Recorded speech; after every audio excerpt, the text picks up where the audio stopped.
ప్రజాస్వామ్యంలో చాలా వేదికలు ఉన్నాయి చర్చించుకోవడానికి. అసెంబ్లీ ఉంది, దాన్ని వదిలేసి వెళ్ళిపోయాడు ఆయన. మళ్ళీ చీఫ్ మినిస్టర్ అయితేనే వస్తా అన్నాడు. దాంతో అసెంబ్లీకి శాశ్వతంగా ఆయన దూరం అయినట్టు ఆ రోజే అర్థమైపోయింది ప్రజలందరికీ. ఈరోజు సడన్గా ఒక ఛాలెంజ్ అంటూ అది ట్వీట్ ఎక్స్ దాంట్లో పెట్టినట్టున్నాడు అకౌంట్లో వచ్చేసేసి. విషయం ఏంటంటే చంద్రబాబు నాయుడు కాకుండా ఇంకా ఎవరైనా సరే, ఈవెన్ పవన్ కళ్యాణ్కైనా అధికారంలో లేని వాళ్ళకి కానీ అధికారం వచ్చే అవకాశం లేని వాళ్లకు ఎన్ని ఛాలెంజ్లు సవాళ్ళైనా విసరచ్చు. అధికారంలో ఉండి 14 ఏళ్ళు, అందులో 5 ఏళ్ల క్రితం తానే అధికారంలో ఉండి ఆ 5 ఏళ్లలో ఏం చేశానో చెప్పుకోలేని వ్యక్తికి ఇప్పుడు అధికారంలో ఉన్న జగన్మోహన్ రెడ్డి గారికి సవాల్ విసిరే అర్హత లేదు, హక్కు లేదు. ఒకటి ఫస్ట్ పాయింట్. సెకండ్ విషయం వచ్చి, మేము అడ్రస్ చేసినా, మా పార్టీ మాట్లాడినా, జగన్మోహన్ రెడ్డి గారు మాట్లాడినా, ఎక్కడ ఎప్పుడు మాట్లాడినా అందరం ప్రజలతోనే మనం మాట్లాడేది. మీ అవకతవకలు లేక అవినీతి పాలన లేకపోతే అరాచక పాలన చంద్రబాబు నాయుడు హారంలో ఎట్లుండింది అనేది మేము ఎక్స్పోజ్ చేస్తుంటాం. అది ప్రజల దృష్టికి తీసుకెళ్ళి మా పాలన ఎంత బాగుందో మేము చెప్పుకుంటూ వస్తున్నాం. మీకు సత్తా ఉంటే, నీకు సత్తా ఉంటే నువ్వు 14-19 మధ్య ఏం చేశావో నువ్వు చెప్పాలి. ఒక్క మాట అయినా ఆయన మాట్లాడే మాటల్లో ఆయన కానీ, ఆయన కొడుకు కానీ, ఆయన అరువు తెచ్చుకునే దత్తపుత్రుడు కానీ ఒక్కటంటే ఒకటి.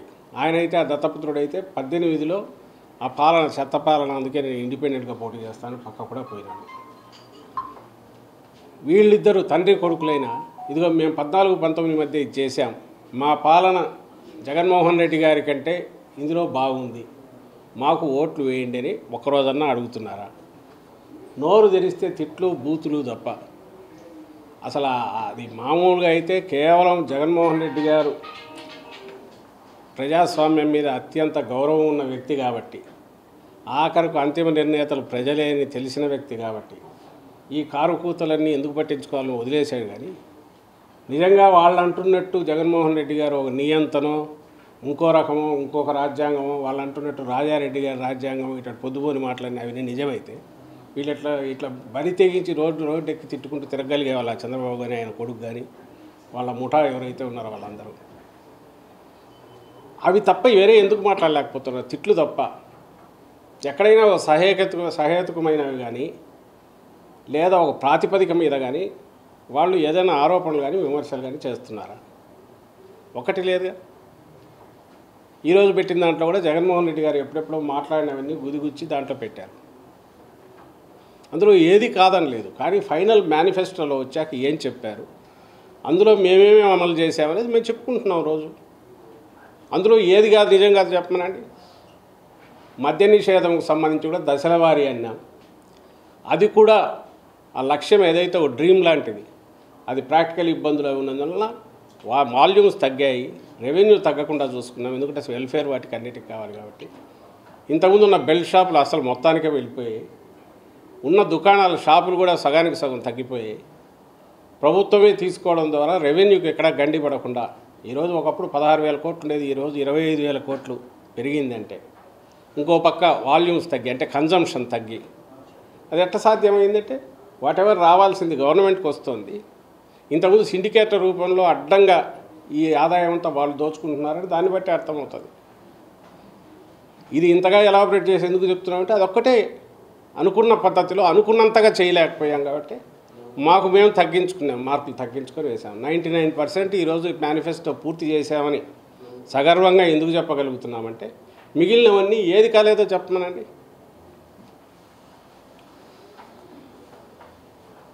అవేమీ చెప్పలేకపోగా ఈరోజు ఉన్నటువంటి సడన్గా చర్చకు రండి, ఇంకో దానికి రండి అంటే చర్చకు రావడానికి రెడీనే. కానీ ఎప్పుడు నువ్వు ఒక పద్ధతి ప్రకారము ఇదిగో ఇక్కడ ఉన్నాయి ముందు ప్రజలకు చెప్పు. 14-19 మధ్య నేను ఇవి చేశాను, ఇవి జగన్మోహన్ రెడ్డి గారు తీసేశాడు, లేదా ఈయన చేసినవి ఇది బాగాలేదు, నేను వీటిని తీసేసి ఇది పెడతాను, లేకపోతే వీటికంటే మెరుగ్గా పెడతాను చెప్పు. అట్లా వదిలేసి నీకు నువ్వే నీ ఈనాడు, నీ ఆంధ్రజ్యోతిలో రోజుకు 4 బ్యానర్ హెడ్డింగ్లు రాసుకొని నీ అంతటి నువ్వు అరాచక పాలనని ఐసోలేటెడ్ ఎక్కడో ఇన్సిడెంట్ సొసైటీలో జరిగే వాటి అన్నిటికీ రాజకీయ రంగం మొత్తం సిస్టంలో వ్యవస్థీకృతమైనట్టు రాసుకుంటూ వచ్చి నీకు నువ్వే తుమ్మి నీకు నువ్వే శ్రీరామ రక్ష అనుకొని నీకు నువ్వే 4 రోజులు అయిన తర్వాత అదే గోబల్స్ ప్రచారంలాగా చేసి ఇవన్నీ నిజాలు కాబట్టి వీటి మీద చర్చకు రానంటే నువ్వు పగటి కళలు కానీ నువ్వు అధికారంలోకి వస్తున్నావు అనుకో, నువ్వు రాత్రిపూట కళలు కానీ అవన్నీ కూడా నిజం అనుకోని వాటి మీద చర్చకు రమ్మంటే ఎందుకు రావాలి, ఎందుకు వస్తావు, ఏం మాట్లాడతాం? జగన్మోహన్ రెడ్డి గారి పాలనకు సంబంధించి ఏమేమి ఉన్నాయో చెప్పు. పాలనలో మేము చెప్తున్న వాటిలో ఏం అబద్ధాలో చెప్పు, విత్ ఫిగర్స్ చూపించు. అప్పుడు రా. అప్పుడు కూడా నీకు జగన్మోహన్ రెడ్డి గారు ఎందుకు, వేరే ఎవరైనా నాయకులు వస్తారు కూర్చుంటారు. ఎప్పుడు వస్తారంటే నువ్వు అనే దాంట్లో అది అసంబద్ధంగా లేకపోతే, హేతుబద్ధంగా ఉంటే అప్పుడు ప్రజలే నువ్వు అన్న దాంట్లో అర్థం ఉంటే నిన్ను అభిమానిస్తారు, ఆదరిస్తారు. లేదనుకుంటే మళ్ళీ చీత్కరిస్తారు. అంతిమంగా నిర్ణయించేది ప్రజలు. అది కూడా దగ్గరలోనే ఉందిగా, 50 రోజులు. ఇదేం పెద్ద 2 ఏళ్ళు 3 ఏళ్ళు లేదు. దానికి ఇక్కడ పొద్దుపోని ఛాలెంజ్లు ఎందుకు, ఊసిపోక మీడియాలో స్పేస్ కోసం ఇది చేయడం ఎందుకు? మేమనేది అదే. ఫైనల్ స్టేజ్కి వచ్చాం. మేమేమేం చేసామో ఎప్పటికప్పుడు ప్రజలకు చెప్తున్నాం. మేము ఎట్లా ఎన్నికలకు సిద్ధం కావాలో మేము అవుతున్నాం. నువ్వు ఒక్కటంటే ఒక్కటే చేస్తున్నావు. అది అసలు ఎక్కడ మొదలు పెడుతున్నావో తెలియదు, ఎక్కడికి వెళ్తున్నావో తెలియదు. నీ అమరావతి రాజధాని ఎట్లయితే రోడ్లు ఒక దగ్గర మొదలై ఇంకో దగ్గర అయిపోతావు. నువ్వు అంతే. ఓ రోజు ఇప్పటికి 20-30 పేర్లు పెట్టుకొని బయలుదేరినట్టున్నాడు. శంకారావాలు, కథలరాలు, అంతకుముందు ఇంకా ఏంటేంటో. 4 రోజులు కొడుకు తిరుగుతాడు, 4 రోజులు ఈయన తిరుగుతాడు, ఇంకో 2 రోజులు ఆయన దత్తపుత్రుడు తిరగబోయి ఆయన మానేస్తాడు. ఏ సభలు ఎందుకో తెలియదు. అందులో ఎక్కడెక్కడ పట్టుకొచ్చి 2-3 వేలకు మీరు చూడట్లా. అక్కడ పోయే ఛాలెంజ్లు విసిరేది. మీరు పగటికెళ్ళాలి అనేది మీ వీపులు మీరు చర్చుకుని మాట్లాడడం కౌంట్ డౌన్ అని ఇంత ఎందుకు? స్ట్రైట్ ఈ రోజు నుంచి పెట్టుకోండి. రోజు ఏమేమి అనాలనుకుంటున్నారో ఖచ్చితంగా ఆరోపణలు ఇగో ఈ ప్రాతిపదిక మీద చేస్తున్నామనంటే రిప్లై ఇవ్వడం ఇస్తాడు ఖచ్చితంగా. ఇప్పుడు ఇవన్నీ కూడా అనవసరం. నిజంగానే కౌంట్ డౌన్ మొదలైంది. 50 రోజులు. మేము అదే అనేది ప్రజలు నిర్ణయిస్తారుగా. ఈ రోజుకు మేము ఏమేం చేసాము, ఇవి చేసామని సగర్వంగా చెప్పుకోగలుగుతున్నాం. మా నాయకుడుగా అంత ధీమాతోనే మేము మంచి చేసామనుకుంటేనే మీరు ఓటు వేయండి, ఆశీస్సులు ఇవ్వండి అని ధీమాతో నిబ్బరంగా జనాన్ని అడగగలుగుతున్నారు. నువ్వు అలా అడగగలుగుతున్నావా? మేము పెట్టిన వాలంటీర్ల వ్యవస్థ ఓ బ్రహ్మాండమైన డెలివరీ సిస్టమ్ అని మేము చెప్పగలుగుతున్నాం. నీకు నిజంగా నీవు పెట్టిన దాని మీద నమ్మకం ఉంటే చంద్రబాబు నాయుడు తాను పెట్టిన అదేది జన్మభూమి కమిటీలు అత్యుత్తమమైనవి, మేము వస్తే అవే తీసుకొస్తాం, వాటితోనే మేము పని చేయిస్తామని ఒక మాట అనుకోమను. ఎందుకు ధైర్యం చాలట్లా? ఆ మాట ఎందుకు అనట్లా? అలాగే చంద్రన్న కానుకనే నేను ఇస్తాను అని ఎందుకు అనట్లా? ఇంకొకటేదో ఆ పేర్లు ఎందుకు అనట్లా? అవే బ్రహ్మాండమైనవి అని ఎందుకు చెప్పలేకపోతున్నాడు? నా ఆదరణ కింద కత్తెరలే ముఖ్యం, అవే బ్రహ్మాండమైనవి, అవే ఇస్తాను ఎందుకు అనలేకపోతున్నాడు? మేము అనగలుగుతున్నాం. ఇగో ఇవన్నీ చేశాము, వీటి కంటిన్యూయేషన్ కావాలి. వీటి కంటిన్యూయేషన్ కావాలంటే మళ్ళీ మా పార్టీని ఎన్నుకొని మేము అనగలుగుతున్నాం. నువ్వు ఏమి చూసి నీకు ఓటు వేయాలనో ఒక్కసారి చెప్తే జనానికి కన్ఫ్యూజన్ పోతుంది. నచ్చితే నిన్ను ఆదరిస్తే నిజంగా ప్రజాస్వామ్యంలో అది కరెక్ట్ కూడా అవుతుంది. ఇట్లా ఊరికి పొద్దుపోని ఊపిసిపోక మాటలు, పొద్దుపోని సవాళ్ళు, తాటాకు చప్పుళ్ళు, వీటి వల్ల ఏం ఉపయోగం ఉంటుంది ఆయన చేసిన వాటి వల్ల? సభలకు సంబంధించి బోటకపు మాటలు, అబద్ధ ప్రచారం తప్ప మరేమి చేయట్లేదని కూడా ఒక ఆరోపణ చేశారు. ప్రజలు చూస్తున్నారు కదా, ప్రజలు చూస్తున్నారు. సిద్ధం సభలు వాటికి వచ్చే అవి కార్యకర్తల సమావేశాలు. కార్యకర్తలు ఎంత ఉత్సాహంతో వస్తున్నారో, ఎలా రెస్పాండ్ అవుతున్నారో అది ఎక్కడి నుంచి వస్తుంది? ప్రజల్లో ఉన్న ఆదరణ వల్ల వచ్చింది. ఆ ఉత్సాహం కానీ ఆత్మవిశ్వాసం కానీ నాయకుడి మీద ఉండే విశ్వాసం అది. అలాగే అక్కడికి వచ్చి ఆయన మాట్లాడిన మాటల్లో నిన్న జగన్మోహన్ రెడ్డి గారు నిన్న కానీ అంతకుముందు 2 సభల్లో కానీ లేదా అంతకుముందు ఎక్కడ మాట్లాడినా ఒక్క మాట అయినా పరుషంగా, రాజకీయంగా ఎన్నైనా అనొచ్చు కానీ పరుషంగా వ్యక్తిగతంగా దూషించే మాటలు ఒకటన్నా అన్నాడు చంద్రబాబును కానీ ఆయన కొడుకును కానీ? అలాగే ఆయన మాట్లాడిన మాటల్లో ఏదైనా తాను చేసిన పనుల గురించి, అలాగే ప్రజలకు అప్పీలు, నెక్స్ట్ వీటి కంటిన్యూషన్ ఇంపార్టెన్స్. ఓ రాజకీయ పార్టీ నాయకుడు ఏమేమి చెప్పాలనో అంతకు మించి లేదా తక్కువ ఒక్కటైనా మాట ఉందా? ప్రతిదీ కన్స్ట్రక్టివ్గా ఉంది, మాట్లాడుతున్నారు, చెప్తున్నారు. ప్రజల్లోకి ఆ మెసేజ్ పోతుంది. ఇందులో అబద్ధపు ఇవి ఉంటే ఆ అబద్ధం ఇదేదో చెప్పాలి. నిన్న మాట్లాడిన మాటలు దాని మీద అబద్ధం ఉంటే చెప్పాలి. ఇది మీరు చేయలే కదా, ఎందుకు మాట్లాడినారని. ఏది లేదు కదా. 1,40,00,000 కుటుంబాలకు 1,40,00,000 కుటుంబాలకు రెగ్యులర్గా అందుతున్న బెనిఫిట్స్ కానీ, అలాగే 2,55,000 కోట్లు ఏవైతే డీబీటీ ద్వారా పోయింది కానీ, ఇందులో అవాస్తవం ఏముంది? మరి ప్రభుత్వం లెక్కలే అవాస్తవం అంటే ఇంకా అది అంతా అవాస్తవం, అంతా బ్రహ్మ పదార్థం అనుకోవచ్చు. కానీ దీన్ని ఎవరికి డినై చేయలేదు కదా, కాదనలేని సత్యాలే కదా. అలాగే ఊరూరు సచివాలయాలు రావడం కానీ, నాడు నేడు కింద స్కూల్ బిల్డింగ్లు ఇది కావడం కానీ, ఇవన్నీ కూడా వాస్తవాలుగా ఏమవుతాయి? నువ్వు ఎక్కడ కాదనగలవు? లేదా ఫీజు రీయింబర్స్మెంట్ ఫుల్ పే చేయడం కానీ, వైద్యానికి సంబంధించి 17 మెడికల్ కాలేజీలు రావడం కానీ, ఇవన్నీ కాదని ఎవరు అనగలరు? మొత్తం వ్యవస్థనే పూర్తిగా మారిపోయి 4 ఏళ్లలోనే ఇంత డెవలప్మెంట్ కనపడేది కాదని ఎవరు అనగలరు? వాటిని ఏమనలేక ఈ మధ్య ఈనాడులో వరుసగా చూస్తున్నారు. రామోజీరావు రోజు ఆయన విషం కక్కుతున్నది. నాడు నేడు కింద 100% అయిపోయినాయి ఎవరు అనలా, ఎక్కడ కాలేదో ఆ ఫోటో వేస్తాడు. మరి దీని సంగతి ఏంటంటాడు? అసలు నువ్వు ఏది చేయనోడివి, నువ్వు మీ నాయకుడు అని నేను రామోజీరావుని అంటున్నా. ఆయన నాయకుడో లేదంటే ఆయన బానిసో ఆయన అనుచరుడు చంద్రబాబు నాయుడు. వాళ్ళ హయాంలో ఏది చేయనోళ్ళు ఈరోజు ప్రయత్నం చేసి భారీ లక్ష్యం పెట్టుకొని చాలా పెద్ద ఎత్తున 50% పైగా పూర్తి చేసి మిగిలిన కూడా ప్రోగ్రెస్లో ఉండి ఇంత ఫైనాన్షియల్ దీంట్లో క్రైసిస్లో కూడా ఇవి చేస్తున్న ఈ ప్రభుత్వాన్ని జగన్మోహన్ రెడ్డి గారిని అది ఎందుకు చేయలేదు ఇది ఎందుకు చేయలేదు అంటారు. కానీ చేసిన వాటిని నువ్వెందుకు 14-19 మధ్య ఇందులో ఏది చేయలేకపోయావు?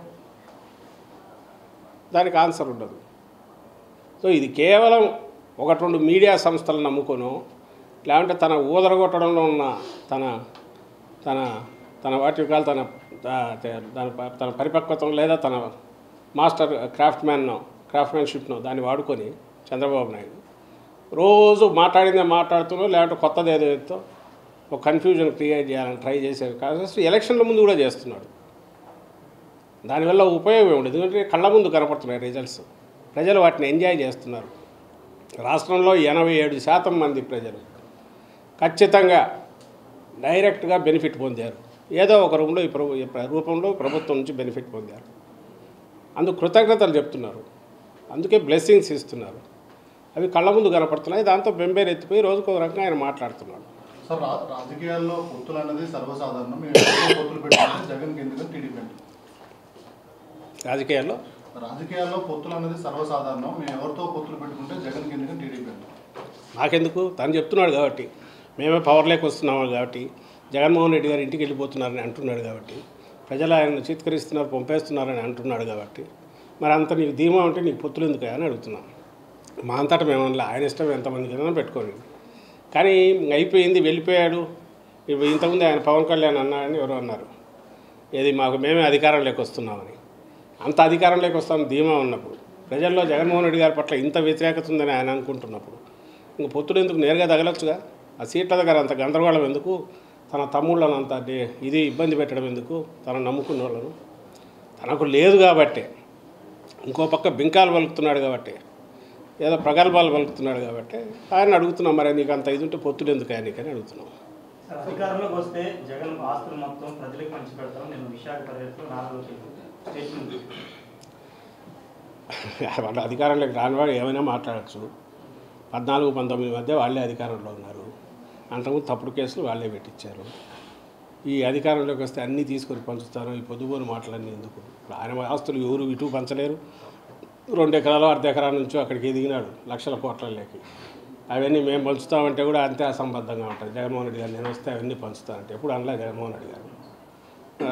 అవి ఎలాగో రామనే ధీమా, ఇంకోటి వచ్చినా ఏం చేయలేరు అనేది ఒకటి. అక్కడ ఏమున్నాయనేది అన్నీ రికార్డెడ్గా ఉంటాయి. ఒకవేళ చంద్రబాబు నాయుడు ఉంటే వాళ్ళ పెట్టుంటాయో, జగన్మోహన్ రెడ్డి గారివి అట్లే ఉంటాయి, ఇంకొక నాయకుడివి అట్లే ఉంటాయి. అవి రికార్డెడ్గా ఏమున్నాయో అవన్నీ ఆస్తులు అవుతాయి. వాటిని ఒకటివి ఇంకోటి లాగి పంచడం ఇంకోటి అనే అసలు ఆ ఊహనే ఎందుకు వస్తుందో వాళ్ళకి అర్థం కావట్లేదు. ఉంటే వాళ్ళకుంది ఇది నియంత లక్షణాలు, లేక లోపల ఆ కోరికలో మేము వస్తే అది చేయాలి ఇది చేయాలి తాపత్రయం. అది ఏమీ చేయలేని వాళ్ళు, అసమర్థులు, మాట్లాడి నోటుకొచ్చేట్టు మాట్లాడే ఇవి తప్ప వాటికి ఏమి ఆచారత్వం ఉంటారు. దాన్ని అంతకుమించి దానికి వాల్యూ కూడా లేదు వాళ్ళు చేసేది.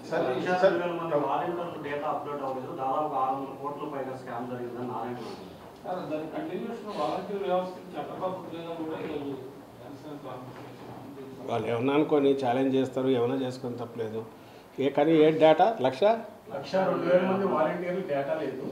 617 కోట్లు అవినీతి జరిగింది వాళ్ళ పేరు మీద. దానికి చట్టబద్ధత లేదు, దీనికి ఏం సమాధానం చెప్తారు వైసీపీ అని? ఏమన్నా అర్థం ఉందా? పోనీ మీరు అడగండి, ఏందో పూర్తి విషయం చెప్తే ఏదో ఇవ్వడం దానికి ఎక్స్ప్లెనేషన్ ఇవ్వగలడు. ఎక్కడ లేదు 670 కోట్లు ఎక్కడ అవినీతి జరిగింది? అదే ఇంతకుముందు ఒకసారి నాదెండ్ల మనోహర్ అనే వ్యక్తి చెప్పాడు, పెన్షన్లలో అవినీతి, పెన్షన్లు కిందికి పంపడం ద్వారా లేని పెన్షన్లకు ఇన్ని కోట్లు తినేశారని. అసలు సాధ్యమేనా? ఇప్పుడు 3,000 అయింది, అంతకుముందు 2,700 అయ్యి 3,000 పెన్షన్ ఇంటింటికి పంపించి క్యాష్ వసూలు చేసుకుని వెనక్కి తీసుకోగలరా? గవర్నమెంట్ అట్లా చేయగలరా? ఒకవేళ అట్లా చేయగలిగితే 14 ఏళ్ళు ఆయన అదే చేసినాడా? అంతకుముందు ఉన్న ప్రభుత్వాలు, ఇప్పుడు కేంద్రంలో ఉన్న ఆ ప్రభుత్వము లేదా మిగిలిన రాష్ట్ర ప్రభుత్వాలు అదే చేస్తున్నాయా? ఏ ప్రభుత్వం అయినా చేయగలదా? ఇవన్నీ ఎవరికి ఇది చేయాలని? కేవలం మీడియా ఉంది చేతిలో, ఆ పచ్చ మీడియా ఒకటి ఉంది, వీళ్ళు ఏం కూస్తే అది రాస్తారు, లేకుంటే అది వేస్తారు. అవన్నీ పట్టుకొచ్చేసి జనం కన్ఫ్యూజ్ కావలేదు వాళ్ళ ఆశ. కానీ జనం చూడరా, వాళ్ళకి ఆ మాత్రం తెలియదా?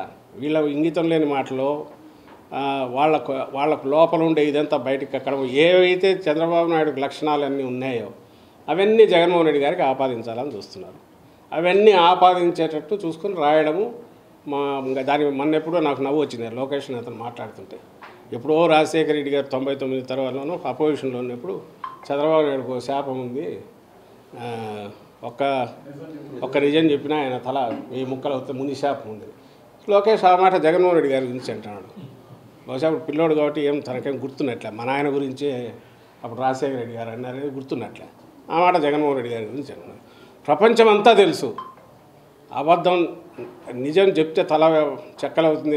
చిన్న పిల్లోడిని అడిగినా స్టేట్లో మనం క్వశ్చన్స్లో ఎక్కడన్నా అడిగితే ఎవరంటే చంద్రబాబు నాయుడు అంటారు. అంతగా అందరికీ తెలిసిన వ్యక్తి చంద్రబాబు నాయుడు. ఆయన కొడుకు వచ్చి జగన్మోహన్ రెడ్డి గారి గురించి అలాంటి ఇది చెప్పాలనే ప్రయత్నం చేస్తే ఇప్పుడు అర్థమవుతుంది. ప్రతిదీ మీరు ఏదన్నా చూడండి, వాళ్ళు చేసినవన్నీ మాకు ఆపాదించాలని వస్తుంది. ఓట్ల గురించి ఈరోజు ఒకటోటి కెలికితే కుప్పంలో సుమారుగా లాగినాము తీసి, అవన్నీ దొంగ ఓట్లన్నీ ఉండేది వాళ్ళు. కానీ రోజు బ్యానర్ హెడ్డింగ్లు వచ్చి ఓట్లు తీస్తే మా ఓట్లన్నీ తీసేస్తున్నారో అని వాళ్ళే రాస్తారు. అలాగే కొత్త ఓట్లు చేర్చే దగ్గర కానీ ఇంకోటి కానీ హడావుడి చేసి ఒక లేని ఏదో క్రియేట్ చేయడము, అది ప్రజలు నమ్మబలికేటు ఆ పేపర్లలో రాయడము, తద్వారా ప్రజల్ని ఇంప్రెస్ చేయాలని చూడడం, ఇది తప్ప వాళ్ళకు వేరే పనే లేదు. దీని బదులు ప్రజలకు ఏదన్నా సేవ చేసి కానీ 4 ఏళ్లలో ఈయన ఇంత చేసి చూపాడే, ఫస్ట్ టైం సీఎం, మేము 14 ఏళ్ళలోనే ఎందుకు చేయలేకపోయాం, ఈ ఆలోచనలు మాకు ఎందుకు రాలే అనే పశ్చాత్తాపం కానీ ఇప్పుడైనా మేము చేస్తామని నమ్మవలికేటు చేసే ప్రయత్నం చేయకపోగా లేనివన్నీ క్రియేట్ చేసి అబద్ధాలన్నీ మాట్లాడి ఎట్నో అట్లా ఇది చేసి మిస్లీడ్ చేయాలి ప్రజలను అనేది నన్ను చేస్తున్నారు. ఆయనకు తెలిసిన విద్య అది ఒకటే చంద్రబాబు నాయుడుకు అదే చేస్తున్నారు. అంతనే పవన్ కళ్యాణ్ అడిగే ప్రశ్నలకు సమాధానం చెప్పలేక ఆయన పైన క్రిమినల్ కేసులు పెట్టింది ప్రభుత్వం. చంద్రబాబు గారిని వాళ్ళు జనసేన వాళ్ళు ఆరోపిస్తూ ఉంటారు. వ్యవస్థలో ఎవరికి ఎట్లా రియాక్ట్ కావాలనో అవుతుంటారు. చట్టం అనేది తన పని తను చేసుకుపోతుంది. పవన్ కళ్యాణ్ ఎదుర్కోవడానికో చంద్రబాబు నాయుడు గారిని ఎదుర్కోవడానికో ఈ కేసులు పెట్టాల్సిన అవసరం లేదు. చంద్రబాబు నాయుడు తప్పులు చేశాడు, అవినీతికి పాల్పడినాడు కాబట్టి ఆ రోజు కేసు పెట్టారు. ప్రైమా ఫేసీ కేసు ఉందని ఆయన్ని తీసుకెళ్లి జైల్లో పెట్టారు. మేము అడగాల, జైల్లో ఉన్నప్పుడు అన్ని రోగాలు ఉన్నాయని చెప్పి, ఎక్కడ ప్రపంచంలో రోగాలన్నీ చెప్పి, ప్రాణం ఏ క్షణంలో పోతుందో అన్నట్టు చెప్పి, న్యాయస్థానాల దగ్గర అందరి దగ్గర పోయి జాలి కొలిపేట్టు వాళ్ళ దగ్గర మాట్లాడి ఇది చేసి ఈరోజు బయటకు వచ్చి ఇంతగా తిరుగుతున్నాడే చంద్రబాబు నాయుడు. మరి అదంతా ఏమైనాయా? రోగాలన్నీ ఏమైనాయా? మాయమైనాయా? మేము అడగాలి, గుర్తులేదు కానీ ఎవరికి మర్చిపోతున్నాం. సో కేసులు ఉన్నాయి అంటే ఏదో జరిగి ఉంటుంది, అది ఎవరి మీద పెట్టి వచ్చేసింది. దానికి సంబంధించి న్యాయస్థానాల్లో ఏదో ఉంటే దాన్ని తేల్చుకొని బయటికి రావాలి. ఇప్పుడు దీనికి సంబంధించి పవన్ కళ్యాణ్ మీద ఆయన కేవలం చంద్రబాబు నాయుడుతో ఉన్నాడు కాబట్టి, లేదంటే ఒక రాజకీయ పార్టీ పెట్టుకున్నాడు కాబట్టి ఆయన మీద కేసులు పెట్టకూడదని ఎట్లంటారో నాకు అర్థం కావట్లేదు. జగన్మోహన్ రెడ్డి గారి మీద కేసులు పెట్టారు, తప్పుడు కేసులు, వాటిని ఎదుర్కొంటారు న్యాయస్థానంలో. రోజు దాని గురించి ఏమనట్లేదే. అది కేసు ఒకవేళ పెద్దదే చిన్నదే ఏదో ఒకటి పెట్టారు, చట్టంలో దానికి ప్రొవిజన్ ఉంటుంది. సూమోటో పెట్టారో లేదంటే కంప్లైంట్ ఇవ్వడం ఇస్తే పెట్టిండొచ్చు. దానికి సంబంధించి లెట్ హిమ్ ఫేస్ ఇట్. ఆయన చంద్రబాబు నాయుడు నిజంగా పార్టీ అధ్యక్షుడైతే రాజకీయ పార్టీ చేయాల్సిన పని ఏంది? తన దీనికి సంబంధించి ప్రజలకేం చేస్తారో చెప్పాలా, అది చెప్పి ప్రజల మన్ననలు పొందే ప్రయత్నం చేయాలా, లేదంటే ఇంతకుముందు అన్నట్టు గతంలో తను చేసింది ఏంది అవన్నీ చెప్పుకొని మళ్ళీ ప్రజల దగ్గరికి పోవాలి. మీరు గమనించండి, అవి తప్ప ప్రజలకు అవసరమైన విషయాలు తప్ప మిగిలినవన్నీ మాట్లాడతాడు ఆయన. అసలు ప్రజలకు సంబంధం లేని విషయాలు మాత్రమే మాట్లాడతాడు. తద్వారా మిస్లీడ్ చేయాలని ప్రయత్నం చేస్తున్నారు. సరే, ఈ 5 ఏళ్ళలో ఇచ్చిన హామీలన్నీ టైం టు టైం డెలివరీ చేసినందుకు పేద ప్రజలందరూ చాలా సంతోషంగా ఉన్నారు. అంటే ఇప్పుడు ప్రకటించబోయే మేనిఫెస్టోలో కొత్తగా యాడింగ్స్ ఉన్నాయి ఎక్స్పెక్టేషన్స్ ఏమున్నాయి ఇప్పుడు ప్రజలకు సంబంధించినంత వరకు ఇన్నాళ్ళు డెలివరీ చేసినవి ఏమున్నాయో అవి ఉన్నాయి. ఫ్యూచర్లో విజన్ ఏదైనా ఉంటే దాన్ని ఆవిష్కరించే ప్రయత్నం చేయాలి. చేసి ఇంకా ఏమున్నా కూడా చెప్పాలని మీరు వెయిట్ చేస్తున్నారు. వెయిట్ చేయండి, త్వరలోనే దానికి సంబంధించిన ఇది కూడా క్లారిటీ కూడా వస్తుంది. కానీ ఏది చేసినా జగన్మోహన్ రెడ్డి గారు మాత్రం ఒకటి ఫాలో అవుతారు. తాను చేయగలిగింది మాత్రమే చెప్తారు. చెప్పినవి మాత్రం పూర్తి 100% 100 చేస్తారు. ఎక్కడన్నా చేయలేక కారణాలు ఏమంటే దానికి రీజన్స్ కూడా చెప్తారు. ఎందుకు పొరపాటు పడినారో అది కూడా ఎక్స్ప్లెయిన్ చేస్తారు. ఉదాహరణ నేను మద్య నిషేధం అన్నాను, లేదంటే సిపిఎస్ గురించి చెప్పాను. ఆ రోజు అనుకున్నాం, చేయాలనుకున్నాం, కానప్పుడు ఇది కాలేదని ఎందుకు కాలేదో కూడా చెప్తున్నాం. వీళ్ళలాగా మేము చేసినామని బుకాయించడము, లేదంటే మళ్ళీ వచ్చినప్పుడు మర్చిపోతారులే జనం అప్పుడు చేస్తామని చెప్పడం మాత్రం చేయం. ఆయన చేయగలిగినవి మాత్రమే చెప్తాడు. చేయగలిగినవి, అలాగే స్టేట్ భరించగలిగినవి, స్టేట్ను మన దీనికోసం రాజకీయం కోసం దాన్ని ఫైనాన్షియల్ దీన్ని కానీ బలి చేసే రకమైన మాత్రం ఎప్పుడు చెప్పడు. అలాగే తీర్చలేని ఎలక్ట్ అయినాక మనం మళ్ళీ మోసం చేయొచ్చులేని చంద్రబాబు కదా చేసినట్టు అలాంటి పని అయితే చేయడానికి అంతవరకే చెప్పగలను. సరే, కామన్ క్యాపిటల్కి సంబంధించిన డిసిషన్ హైదరాబాద్ అనేది చర్చ జరిగింది, వైసీపీలో మాట్లాడారు, దాని మీద ఏముంది అయిపోయింది కదా. ఎవరన్నారు? సుబ్బారెడ్డి గారు ఒక కాంటెక్స్లో ఆయన ఏదో అన్నట్టున్నారు. జనరల్గా ఆస్తులు ఇంకా తేలాల్సినవి ఉన్నాయి, అక్కడి నుంచి మనకు రావాల్సినవి ఉన్నాయి, మన ఉద్దేశంతో అన్నట్టున్నారు. కానీ దాని గురించి పార్టీ పరంగా అయితే ఎలాంటి ఇది లేదు. అది అయిపోయింది, అది history. As of no that's history. But at the same time Telangana నుంచి మనకు రావాల్సినవన్నీ మనం రాబట్టుకోవడం ఎట్లా చూడాలి, సెంటర్ కూడా వీళ్ళని త్వరగా ఇప్పించేది చేయాలా, ఆ ప్రెజర్ పెట్టాలా, అదైతే జరగాల్సిందైతే ఉంది.